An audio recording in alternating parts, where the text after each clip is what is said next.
अजीत पवार जी का जो दुखद निधन हुआ, उनके निधन ने मैंने बताया महाराष्ट्र की सियासत के अंदर शून्य कर दिया। लेकिन आज सुप्रिया सुले ने लिखा कि सब कुछ खत्म हो गया और हुआ भी करता है। परिवार के लिए इससे बड़ी कोई दुखद बात नहीं हो सकती जब परिवार का कोई सदस्य अपने प्राण चले जाए और इस प्रकार दुर्घटना के अंदर। धुरंधर नेता जिनके पास है तजुर्बा, आज के नेता जिन्हें करके दिखाना है, कल के नेता जिनके हाथ है भविष्य की राजनीति। देश रोजाना करेगा राजनेताओं के साथ कल, आज और कल की बात। द सियासतनामा में हर शनिवार शाम 8 बजे।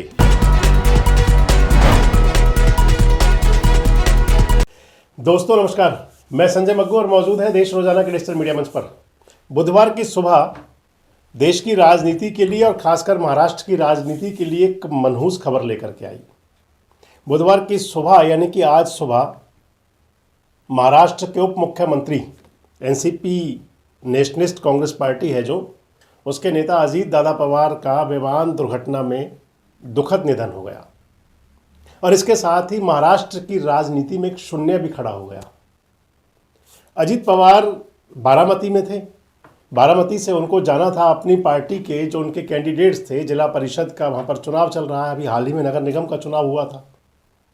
उस चुनाव के लिए उनको अपने प्रत्याशियों के लिए प्रचार करने जाना था। पूरी तैयारियां थी, शेड्यूल उनका पूरा टाइट था। लेकिन जो काल होता है वो जाने कहाँ आपका इंतज़ार कर रहा होता है, पता भी नहीं होता। अगर मैं कहूँ तो भारत की राजनीति के अंदर एक बहुत बड़ा दुखद अध्याय है, जिसके अंदर कि हमारे देश के कई बड़े बड़े सियासतदान इसी प्रकार से विमान हादसों में दुर्घटनाओं का शिकार होते रहे हैं। कई बार तो उनके अंदर प्राइवेट जेट होते हैं और कई हादसों के अंदर, मसलन गुजरात के पूर्व मुख्यमंत्री विजय रूपानी जी का जो निधन हुआ, उस जहाज़ के अंदर तो 200 से ज़्यादा यात्री सवार थे उसमें। आज तक की मैं आपको बता रहा था कि भारत की राजनीति का एक दुखद अध्याय है कि जिसके अंदर हमारे देश के बड़े बड़े राजनेता, मसलन आप संजय गांधी जी से लें, वो दौर सबको ध्यान होगा 1982 का, जब संजय गांधी विमान हादसे में शिकार हो गए थे हादसे का और उनकी जान चली गई थी। माधवराव सिंधिया, देश के बड़े नेता, वो भी विमान हादसे का शिकार हुए थे। विमान हादसे के अंदर उनकी भी मौत हुई थी। इसके साथ ही चाहे आंध्र प्रदेश के पूर्व मुख्यमंत्री, उनका भी विमान हादसे में दुखद निधन हुआ था। हरियाणा के बड़े नेता ओम प्रकाश जिंदल और चौधरी सुरेंद्र सिंह, 2005 की बात थी, हरियाणा सरकार के अंदर नई सरकार बनी थी कांग्रेस की, भूपेंद्र सिंह हुड्डा की सरकार में मंत्री थे और इन दोनों नेताओं का भी, सुरेंद्र सिंह जी का भी और ओपी जिंदल साहब का भी विमान हादसे में निधन हो गया था। अभी ताज़ा जो घटना थी, पिछले लगभग कुछ महीने पहले की बात ही है कि जब गुजरात के पूर्व मुख्यमंत्री विजय रूपानी मिलने जा रहे थे अपनी बेटी की से, और प्लेन उड़ान भरने से चंद सेकंड के अंदर ही नेस्तानबूद हो गया, प्लेन क्रश हुआ। और इतना बड़ा हादसा था वो गुजरात के अंदर कि जिसकी कल्पना से सिहरन हो जाती है। और अब देखें आप, अजीत पवार जी का जो दुखद निधन हुआ, उनके निधन ने मैंने बताया महाराष्ट्र की सियासत के अंदर शून्य कर दिया। कभी शरद पवार जी की उंगली पकड़ करके राजनीति के अंदर आए थे अजीत पवार। परिवार के अंदर तमाम मनमुटाव भी हुए, तमाम सियासी जो घमासान भी हुआ। अजीत पवार ने अपनी पार्टी चचा से अलग भी कर ली, लेकिन पिछले दिनों ऐसा संकेत था कि जैसे फिर से चाचा भतीजा एक होने की तरफ है। मसलन नगर निगम के चुनाव में कई जगह समझौता था।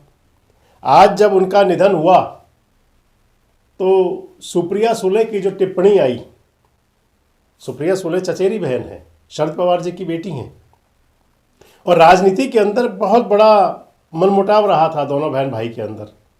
लेकिन आज सुप्रिया सुले ने लिखा कि सब कुछ खत्म हो गया और हुआ भी करता है। एक परिवार के लिए इससे बड़ी कोई दुखद बात नहीं हो सकती जब परिवार का कोई सदस्य अपने प्राण चले जाए और इस प्रकार दुर्घटना के अंदर। अजीत पवार 6 बार उप मुख्यमंत्री रहे, 7 बार विधायक रहे, सांसद रहे। महाराष्ट्र की राजनीति के अंदर उनका बड़ा नाम रहा। तमाम आरोप प्रत्यारोप के बाद भी आप देखें तो उनको कोई इग्नोर नहीं कर पाता था। किसी भी राजनीतिक दल को, चाहे वो भारतीय जनता पार्टी की हो, चाहे वो कांग्रेस पार्टी की हो, भाजपा के साथ तो वो महायुति गठबंधन के अंदर डिप्टी सीएम थे ही। इससे पहले शिंदे साहब मुख्यमंत्री थे, तब भी वो उप मुख्यमंत्री थे उस दौरान भी। इससे पहले कांग्रेस की सरकार में भी जब बनी कुछ समय के लिए तो उप मुख्यमंत्री बने।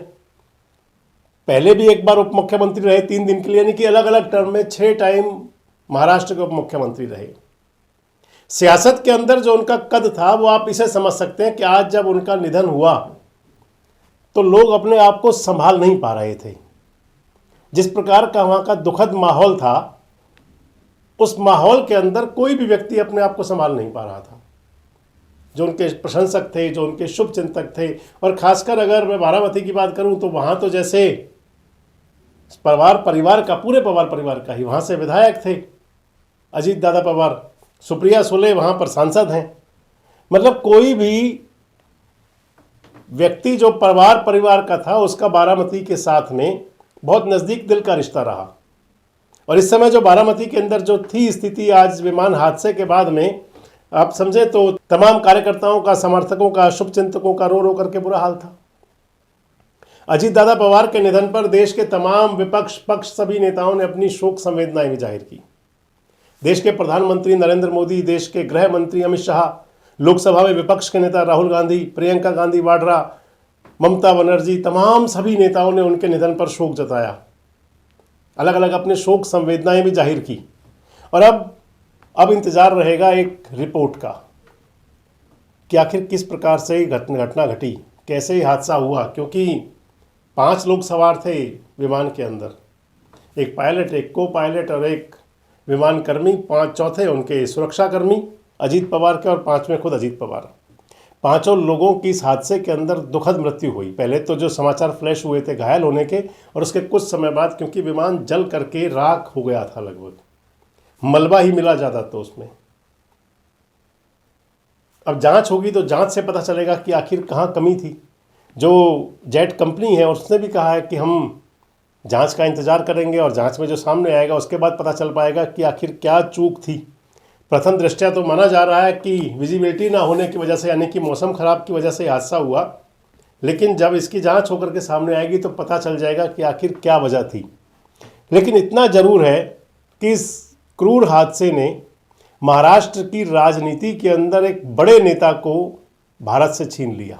देश रोजाना परिवार भी अजीत पवार जी के निधन पर शोक संवेदना जाहिर करता है, और ऐसे हादसे हमारे देश में कम से कम कभी ना हो, ईश्वर से कामना करता है।